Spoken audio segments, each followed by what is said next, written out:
Welcome to audio cart. Audio cart में आपका हार्दिक स्वागत है।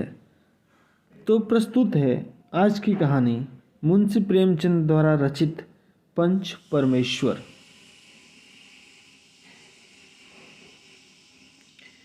जुम्मन शेख और अलगू चौधरी बचपन से दोस्त थे। दोनों को एक दूसरे पर पूरा भरोसा था। वे साथ खाते पीते नहीं थे, धर्म भी अलग थे, केवल विचार मिलते थे। यही उनकी मित्रता का आधार था। जुम्मन की एक बूढ़ी खाला थी। उनके पास थोड़ी सी ज़मीन जायदाद थी। जुम्मन ने उन्हें फुसलाकर जायदाद अपने नाम लिखवा ली। जब तक दान पत्र की रजिस्ट्री न हुई थी, खाला का खूब आदर होता था। रजिस्ट्री होते ही सब कुछ बदल गया। अब खाला को सूखी रोटी और कड़वे बोल सुनने को मिलते थे। कुछ दिन तक खाला जान ने सुना और सहा। जब और न सह सकी तो जुम्मन से बोली, बेटा मुझे हर महीने कुछ रुपए दे दिया कर, मैं अलग खा पका लूँगी। जुम्मन ने रुपए देने से मना कर दिया। इस पर खाला बिगड़ गई। उन्होंने पंचायत करने की धमकी दी। पढ़ा लिखा होने के कारण जुम्मन का बहुत मान था। वे जानते थे कि जीत उन्हीं की होगी। हंसकर बोले, जरूर करो। कई दिनों तक बूढ़ी खाला हाथ में लकड़ी लिए घर घर घूमी। सब लोगों से पंचायत में आने के लिए कहा।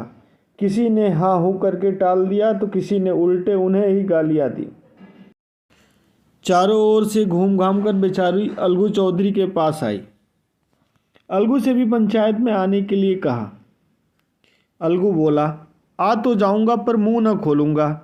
जुम्मन से मेरी पुरानी दोस्ती है, तो उससे बिगाड़ नहीं कर सकता। इस पर खाला बोली, बेटा क्या बिगाड़ के डर से ईमान की बात ना कहोगे? खाला चली गई, पर अलगू बहुत देर तक यही बात सोचता रहा। शाम के समय पेड़ के नीचे पंचायत बैठी।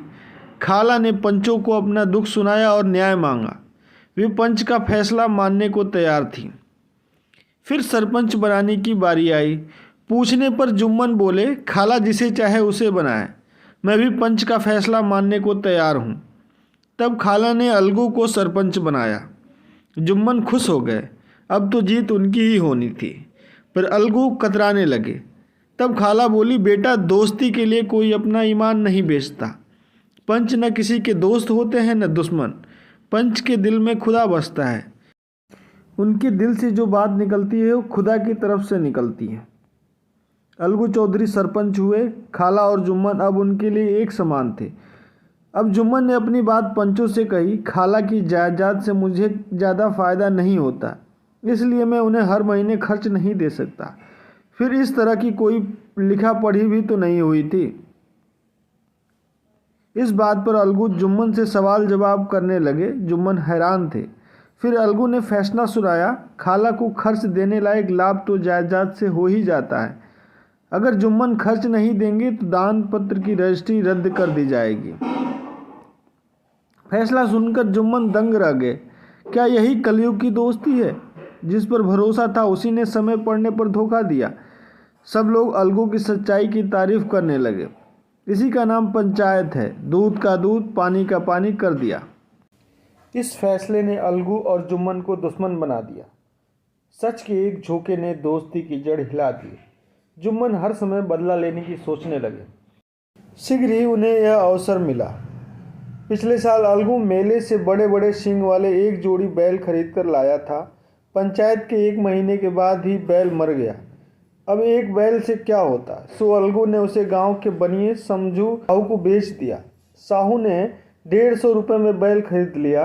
1 महीने बाद दाम चुकाने की बात हुई। समझू साहू गांव में गुड़ घी लाद कर मंडी ले जाते थे। फिर मंडी से तेल नमक लाकर गांव में बेचते थे। नया बैल पाया तो दिन में 3-4 चक्कर लगाने लगे। पशु के साथ पशु सा बर्ताव किया। न ठीक से चारा दिया न पानी ही। आखिर एक दिन कोड़े की मार खाते खाते बैल जो गिरा फिर कभी न उठा। कई महीने बाद अलगू बैल के दाम मांगने गए। समझू साहू और उसके पत्नी ने बहुत डांटा। मरा सा बैल दिया था, उस पर दाम मांगने चले। यहाँ तो जन भर की कमाई लुट गई। अलगू 150 रुपये गंवाना न चाहते थे। लोगों ने उन्हें पंचायत करने को कहा। वे मान गए। पंचायत की तैयारी हुई। तीसरे दिन शाम को उसी पेड़ के नीचे पंचायत बैठी। समझू साहू ने जुम्मन शेख को सरपंच बनाया।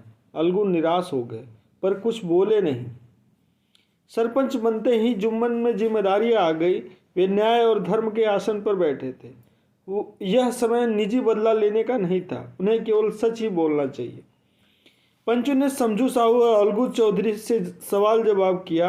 अंत में जुम्मन ने फैसला सुनाया। जब बैल खरीदा गया था तब वो बीमार नहीं था। समझू साहू की लापरवाही और अत्याचार के कारण ही वो मर गया। समझू साहू अलगू चौधरी को बैल के पूरे दाम दे। अलगू चाहे तो कुछ कम कर सकते हैं। अलगू खुशी से झूम उठे, उठ खड़े हुए और जोर से बोले, पंच परमेश्वर की जय। थोड़ी देर बाद जुम्मन अलगू के पास आए, गले लिपट कर बोले, आज पता चला है कि पंच न किसी का दोस्त होता है न दुश्मन। पंच में तो परमेश्वर वास करते हैं। अलगू रोने लगे। दिल का मैल धुल चुका था। मित्रता की मुरझाई हुई लता फिर से हरी हो गई। बोल पंच परमेश्वर की जय। धन्यवाद।